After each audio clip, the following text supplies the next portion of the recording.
I always say to people, the arts saved my life. I started, so I've always been in the arts for as long as I can remember.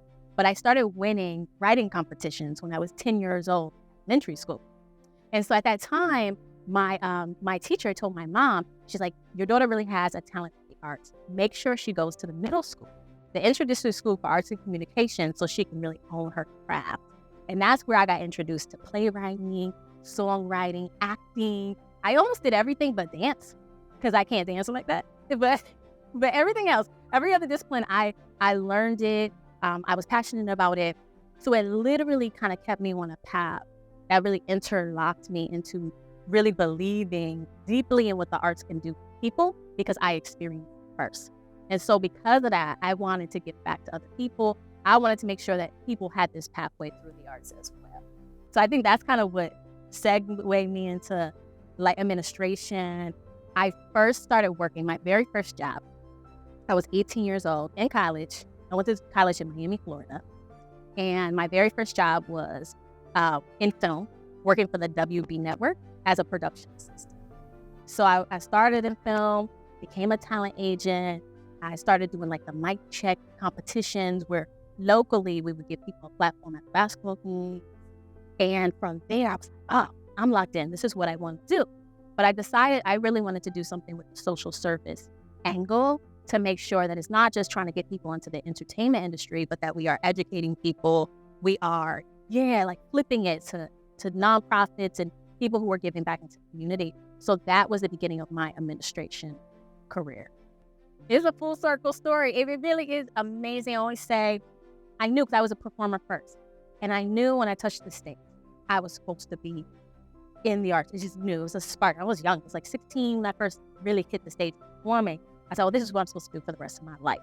At that time, I thought it was like me being the artist, but I realized quickly it wasn't that. It was really giving a platform to other people, creating opportunities for community. That's where my passion was more.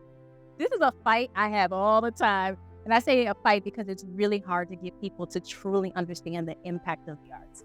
I always tell people that the arts has a seat at every single table in every single industry, right? So we're not just talking about, number one, economic impact. When you look at the economic impact we do, we bring in billions of dollars.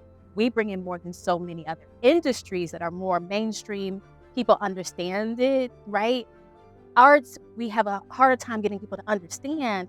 No, like we actually are major players in the economic revenue being driven around the country, right? So I always start there. But then I always talk about the social impact of the arts too. Like we have a seat at the table when it comes to healthcare. We can have a seat at the table when it comes to mental health. We have a seat at the table when it comes to violence prevention. There's a seat and there's a role for the arts to play. I think we've seen during the pandemic what the world would look like without art and how dark it can be.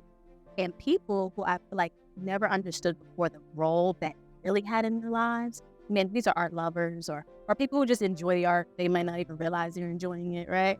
And they're like, whoa, this is not the country that I'm used to. And I understand now more the benefit of the art now that it's not here.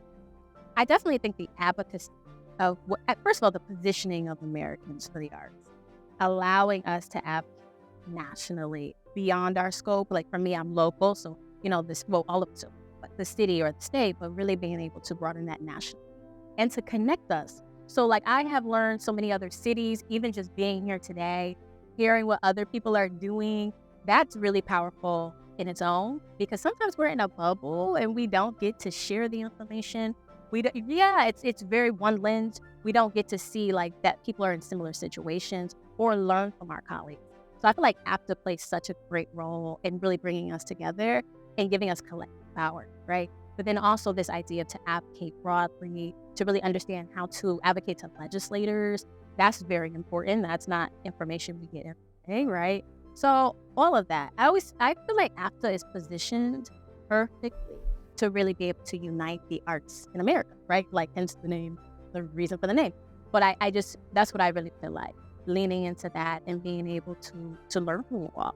We have the arts advocacy argument, I wouldn't say argument, fight all of the time locally So be able to be in DC and to do that as a constituent with, our local legislator is really important. And so I'm hoping to gain further support for the arts, but also really just the connectivity to hear what other people are doing, to learn from colleagues and gain connections beyond the state that I'm in.